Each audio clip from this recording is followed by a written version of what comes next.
వసంతవల్లరికి స్వాగతం. ఈనాటి వసంతవల్లరిలో సుప్రసిద్ధ కథా రచయిత్రి శ్రీమతి వాడపల్లి పూర్ణకామేశ్వరి గారు రచించిన కథ చింత చెట్టు వింటారు.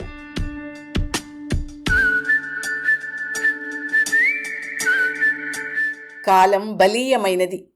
అనుక్షణం మారిపోతూ తన వేగంతో పోటీ పడమని ప్రపంచాన్నంతా ప్రేరేపిస్తుంది. దాని వెంటే పరిగెడుతున్న మనిషికదెప్పుడూ ప్రశ్నార్థకమే. గడచిన కాలాన్ని మధుర స్మృతులుగా, రానున్న కాలాన్ని అనూహ్యంగా భావించిన మనిషి ఎప్పుడూ కాలానికి అనుగుణంగా సాగిపోవలసిందేగా. తాత్వికత్వం చుట్టూ తిరుగాడుతున్న నా ఆలోచనలన్నీ కట్టిపెట్టి కాలాన్ని గడియారం కొలిచి చూపిస్తూ ఉంటే పనిలోకి వేగంగా దిగాను. యాండోయ్, మేజాపై తేనీరుంచి 5 నిమిషాలయ్యింది. ఈ పాటికి చల్లారిపోయి ఉంటుంది కూడా. పరీక్షలకు చదువుకుంటున్న విద్యార్థుల ఆ వార్తాపత్రికలోంచి మొహం బయటికి తీస్తే గానీ దాన్ని తాగాలన్న ధ్యాస కూడా ఉండదు ఈయనకి. విసుగుని దాచుకుంటూ అన్నాను. చెవిని పడ్డ మాటలకి ఎలాంటి సమాధానమూ రాలేదు. ఔషధం పుచ్చుకున్నట్టుగా యాంత్రికంగా దాన్ని తాగి అయ్యిందనిపించారు శ్రీవారు. మా ఇద్దరి పేర్లు కలిపి భావనానంద నిలయం అని ఇంటికైతే పేరు పెట్టుకున్నామే కానీ ఇప్పుడు జీవితాల్లో మధుర భావనలు, ఆనందాలు దూరం అయ్యాయి. సమాజంలో చెప్పుకునేందుకు ఇంటికి కావలసిన గోడలు, పిల్లలు, అచర వస్తువులు, బ్యాంకు ఖాతాలు అయితే కనిపిస్తున్నాయి కానీ మనుషులతో కబుర్లు కరువై యంత్రాలతోనే కాలయాపన షరామామూలైపోయింది. సరే, జీవితపు పరుగుల్లో ఈ ఆలోచనలకు సైతం గండివేస్తూ, ఒరే ఋషి, ఇవాళ కాలేజీ కొంచెం త్వరగా వెళ్ళాలన్నావు, ఇంకా తెమల్లేదే? పలహారం సిద్ధమైంది, త్వరగా రామరి అంటూ హడావిడి పెట్టాను. ఋషి రాకపోగా వస్తున్నానన్న సమాధానం కూడా లేదు. ఈ కుటుంబంలో ఇంకా మాట్లాడడం చేతనైన వ్యక్తిగా నేనొక్కతినే మిగిలిపోయానేమోననిపిస్తోంది. ఉన్న నలుగురం ఎవరికి వారన్నట్టు యంత్రాలకే వశమైపోయాం. కాదు, బానిసలైపోయామనే చెప్పాలి. యంత్రాలనేవి మానవ సౌకర్యార్థం తయారైనా ఇప్పుడు అవే మనిషిని శాసిస్తున్నాయి. పూజిత, ఇంకా లేవలేదేంటే? ఇవాళ బడికి సెలవు కదమ్మా. కప్పుకున్న దుప్పటి ముసుగులోంచే బదులిచ్చింది. ఇలా సమాధానం వచ్చిందంటే నిద్ర బద్ధకం కాదు, శరవాణి సౌజన్యమని అనుకోక తప్పలేదు. ఇప్పుడు యంత్రాలతోనే కాలం గడిపే ఋషి పూజితలకి మా చిన్ననాటి కబుర్లు చెప్తే నవ్వుతో పాటు విసుగు కూడా వస్తుంది. మా చిన్నప్పటి సంగతులే వేరు. బండ్నుంచి ఇంటికొచ్చి ఉన్నదేదో తిని ఆటలకంటూ వీధిలోకి వెడితే మళ్ళీ చీకటి పడే వరకు ఇంటిదారే తెలిసేది కాదు. ఎన్ని రకాల ఆటలాడేవాళ్లమో. కాలానికి తగ్గట్టు ఆటలు మారిపోతూ ఉండేవి. బాగా ఆడుకుని అలసి ఇళ్లకి చేరి కాసేపు ఆ వేల్టి పాఠాలు మననం చేసుకుని ఆఫీస్ నుంచి వచ్చి స్నానపానాదులు ముగించిన నాన్నగారితో ఆ వేల్టి కబుర్లన్నీ చెప్పేసరికి అమ్మ అన్నం సిద్ధం చేసేది. అందరం కలిసి తినేసి ఆ తర్వాత పడుకోవడమే. ఇదే నాటి తరానికి తెలిసిన రోజువారీ జీవితం. ఈ తరానికి మాత్రం ఆటలు యంత్రాల్లోనేనాయే. అలా అని ఆ రోజుల గురించి గొప్పగా చెప్తే ఇంకేమైనా ఉందా? మీకున్న జ్ఞానం అంతే అని తీసి పారేస్తారు. అప్పటివన్నీ వెర్రాటలని కొట్టిపారేస్తారు. ఏమిటో రోజులు మారిపోయాయి. పోనీ ఉన్నత చదువుల్లోనైనా యంత్రాల ధ్యాస వదిలి ఏ సాంఘికమో భాషా ప్రావీణ్యానికి సంబంధించిన అంశాలనేమైనా ఎంచుకుంటారా అంటే అది లేదు. ఉచిత సలహా పడేస్తే అది పెళిసే కొట్టింది. మొన్నటికి మొన్న ఆ విషయంలో పూజిత నాతో వాదించింది కూడాను. కృత్రిమ మేధస్సుపై భారత్ విశ్వవిద్యాలయంలో కొత్తగా ప్రవేశపెట్టిన విద్యా విధానాన్నే ఎంచుకుంటాను అని ఖచ్చితంగా చెప్పేసింది కదూ. ఆ కృత్రిమ మేధ సహాయంతోనేగా వాడి కంప్యూటర్కి ఋషి పెట్టిన తాళం కూడా వేసింది. తాళం అంటే భౌతికంగా కనిపించే మన తాళం గప్ప కాదండోయ్. నీ చరవాణిలో ఆడుతున్నది చాలక నాది కూడా కావాలా అంటూ వాడి కంప్యూటర్కి అంకెలతోనో బొమ్మతోనో తాళం పెడతాట. కనిపించని తాళాలు వినిపించని రాగాలతోనే సాగిపోతాయి వీళ్ళ ఆటలు పాటలును. పెట్టిన పలహారాన్ని కూడా మరిచి కాలేజీకి పరుగు తీశాడు ఋషి. అందుకు వాళ్లకో కారణం ఉందండోయ్. అమ్మ చేసే పాతకాల పలహారాలు చేతులు కంటకుండా గబగబా తినేందుకు వీలుగా ఉండవని వాళ్ల బాధ. అంత సమయాభావంట. అమ్మా, నాకు అస్సలు సమయం లేదు. 12వ తరగతి అంటే ఏంటనుకుంటున్నావు? కత్తి మీద సాము. పరీక్షలు రాయడం ఒక ఎత్తైతే ప్రవేశ పరీక్షలకు తయారవడం మరో ఎత్తు. ఇవన్నీ చేస్తే గానీ లక్ష్యాన్ని చేరుకోలేను అంటూ బోధించే మేధస్సున్న పూజితకు ఇన్ని పనులు చేసుకుందుకు కావలసిన మానసిక శారీరక బలానికి మంచి ఆహారం కూడా ఉండాలని తెలియదేమిటో అర్థం కాదు. చేసిన 4 ఇడ్లీలు నోట్లో వేసుకుని వెళ్లకుండా ఇన్ని మాటలు. సరే, ఏదేమైనా కుటుంబాన్నంతా ఏదో వంకన ఒక్కరోజైనా కలిసి గడిపేలా చెయ్యాలన్నదే నా తాపత్రయం. నాకున్న ఒకే ఆయుధం ఇలవేల్పు కోవెలకు అంతా వెళ్లాలని పట్టుపట్టడం. అందర్నీ బయలుదేరదీయాలని గట్టిగా నిశ్చయించుకున్నాను. ఎప్పుడనగానో పెట్టుకున్న మొక్కు ఇంకా తీర్చలేదు. దైవ కటాక్షం ఉంటే కాని ఇంట్లో మంచి జరగదంటారు. ఏమైనా సరే, ఈ వారం ఇలవేల్పు దర్శనానికి వెళ్ళి తీరాల్సిందే అంటూ భక్తి పేరిట కట్టేయలేని శ్రీవారిని కట్టేయడానికి పాత మార్గాన్నే ఎంచుకుని సాధించాను. ఒప్పుకోవడమే కాదు, పిల్లల్ని కూడా బయలుదేరి తీశారు ఆనంద్. ఏంటమ్మా ఇది, నీకు కావాలంటే మీరిద్దరు వెళ్ళాలి గాని గుళ్ళకి గోపురాలకి మమ్మల్ని రమ్మని బలవంతం ఏమిటి? విసుక్కుంది పూజిత. వాడిది ఇంచుమించి ఇదే ఉద్దేశ్యమే అయినా అప్పటికే చిన్నబోయిన నా మొహాన్ని చూసి మాట్లాడకుండా ఊరుకున్నాడు ఋషి. ఎట్టకేలకు అందర్నీ తెమిల్చేసరికి తలప్రాణం తోకకొచ్చినా ఆదివారం తెల్లవారుతూనే ప్రయాణానికి సిద్ధమయ్యాం.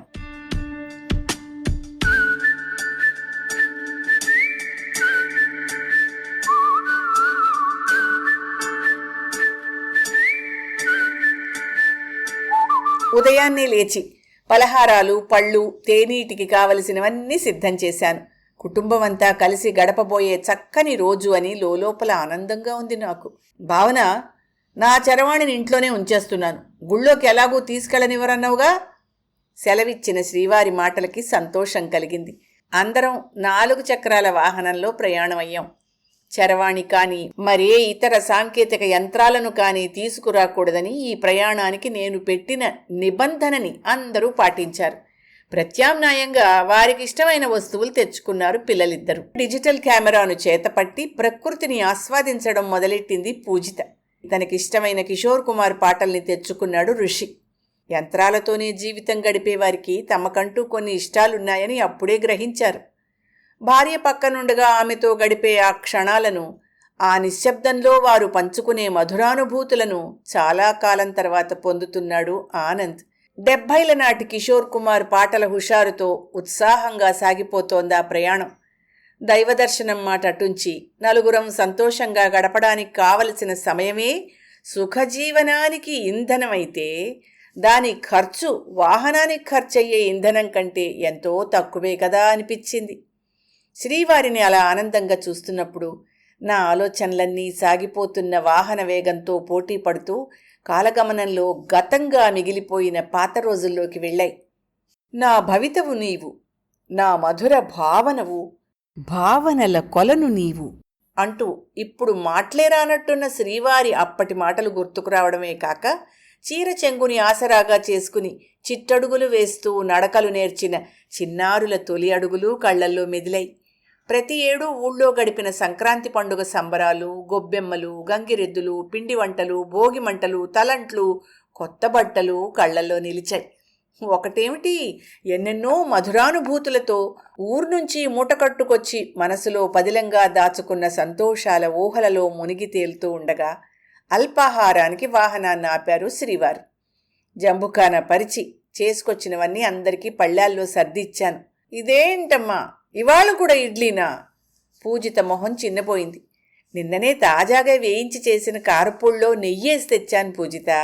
కారపొడితో నీకు ఇష్టమేగా ఇడ్లీలు? ఎంత బాగున్నాయో చూడు. ఓ ఇడ్లీ ముక్క నోట్లో వేసుకుని ఉత్సాహాన్ని పెంచుతూ అన్నాను.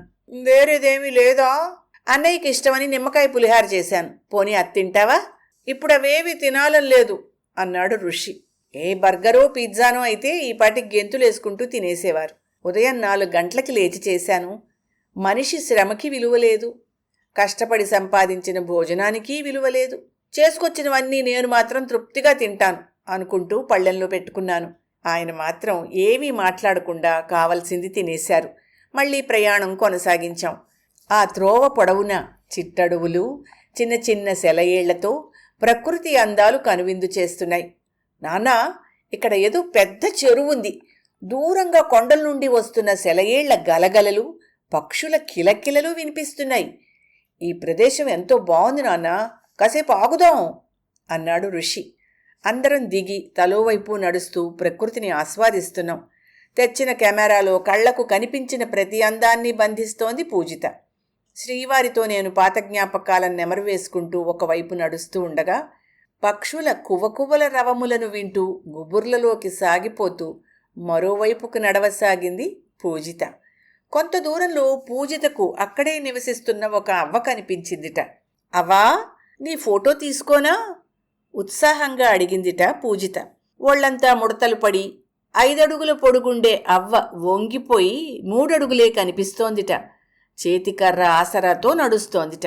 ఇదా అమ్మా, చింతపండు పులుసు పెడుతున్నా తల్లి, కాసేపట్లో అయిపోతుందిలే, తిందుగానివి. ఫోటో అంటే అర్థం కాని అవ్వ అలా అందిట ఆదరంగా. పూజిత చెప్పిన వివరాలేమిటంటే, ఆ ప్రాంతంలో అవ్వ ఎన్నేళ్ల నుండో ఉంటున్నట్టుగా అక్కడ ఆనవాళ్లు చెప్తున్నాయి. పాతబడ్డ నలిగిన చీరం చుట్టుకుని అటూ ఇటూ నడుస్తూ పనులు చేసుకుంటోంది అవ్వ. కట్టెల పొయ్యి పైన ఒక మట్టి పాత్రలో ఏదో ఉడుకుతోంది. ఘుమఘుమలాడుతున్న వాసన కడుపులో ఆకలిని పెంచుతోంది. నిర్మలంగా చిరునవ్వు చిందుతూ ఉంది అవ్వ ముఖం.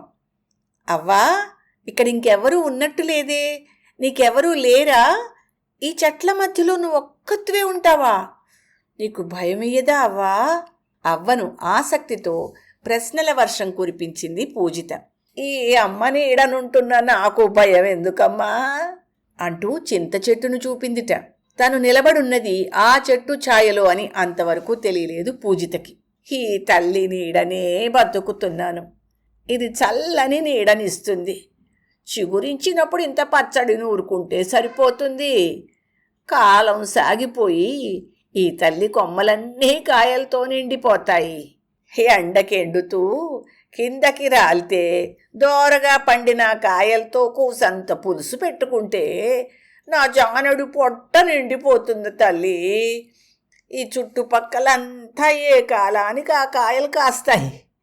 ఈ నేల తల్లిచ్చే దుంపలు, ఆకుకూరలు ఒకటేంటమ్మా, ఇక్కడేం కావాలంటే అవే ఉంటాయి. బతకడానికి ఎంతకంటే కావలసిందే ఉందమ్మా అందిట అవ్వ. అవ్వ మాటల్లోని అల్ప సంతోషాన్ని, సంతృప్తిని చూసి ఆశ్చర్యం కలిగిందిట పూజితకి. అక్కడ తనకి ఎలాంటి లోటు లేదని నమ్ముతూ ఒంటరినన్న భయమే లేకుండా ఎలా ఉంటారో? ఎవ్వరూ లేరని కానీ ఏదో లోటుందని కానీ అనిపించదా అవ్వా అని అడిగిందిట పూజిత. నాకేటి లోటున్నా తల్లి, తలదాచుకుందుకు నీరుంది, కడుపు నింపే తల్లి ఉంది. కాలం తీరితే ఈ చెట్టు తల్లి ఒడిలోనే ఊపిరొదిలేస్తాను. అయినా అందరం ఒంటరిగానే వస్తాం, ఒంటరిగానే పోతాం. ఈ మధ్యలో మాత్రం ఒంటరితనం అంటే భయం ఎందుకో అంటూ నవ్వేసిందిట. అవ్వతో కబుర్లు ముగించి ఎన్నెన్నో ఆలోచనల్ని మనసు నిండా నింపుకొని వాహనం వైపు తిరుగు ప్రయాణమైంది పూజిత. అమ్మా, ఆకలేస్తోంది, ఇడ్లీ పులిహార పెడతావా అప్రయత్నంగా అడిగింది. పూజితను చూస్తున్న ఆనందకు ఆశ్చర్యం కలిగింది. అవ్వ కబుర్లన్నీ చెప్తూ కడుపు నింపుకుంది పూజిత. అలా పూజితలో చింత చెట్టు తెచ్చిన మార్పుని చూసి నాకు ఆశ్చర్యం కలిగింది. అటుపై చేసుకున్న దైవ దర్శనంతో మొక్కు తీరి ఇది దైవకృపే అని సంతృప్తి పడుతూ ఇల్లు చేరాం.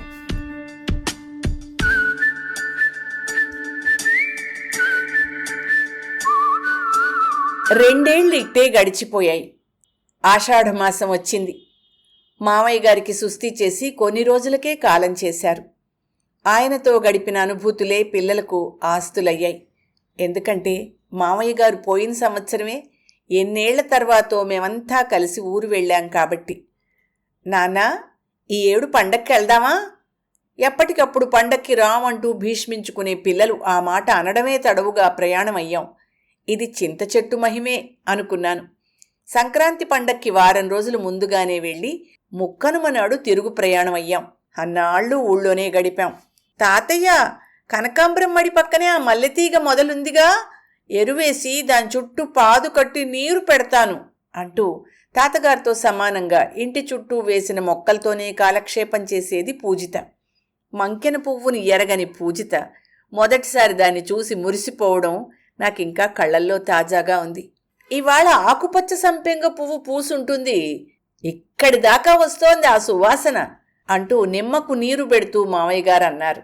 వెంటనే పరుగున వెళ్ళి చెట్టంతా గాలిస్తే గుప్పుమనొస్తున్న వాసనే కాని పువ్వు కనిపించక సతమతమయ్యింది పూజిత. ఆకుల చాటుగా దాగిన పువ్వును కనుక్కున్నాక దాని కళ్ళల్లో కనిపించే కాంతులకి వెల ఉంటుందా అనిపించింది నాకు.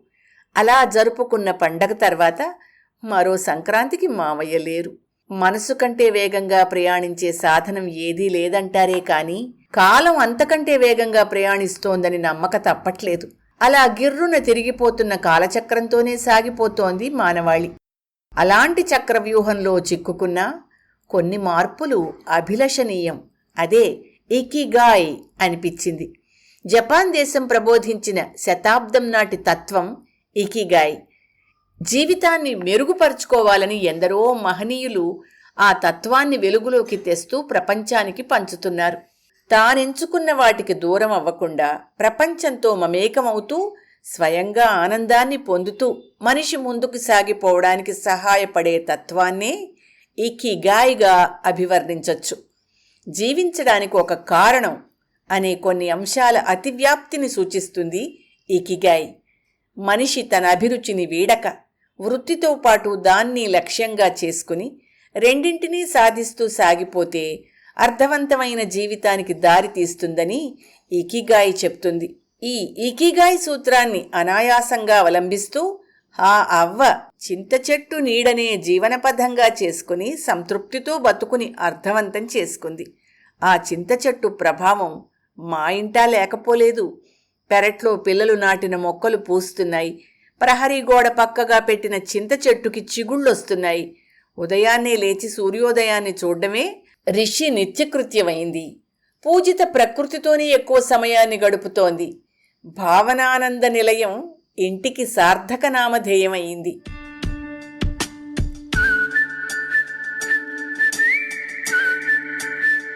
వసంతవల్లరిలో సుప్రసిద్ధ కథా రచయిత్రి శ్రీమతి వాడపల్లి పూర్ణకామేశ్వర్ గారు రచించిన కథ చింత చెట్టు విన్నారు.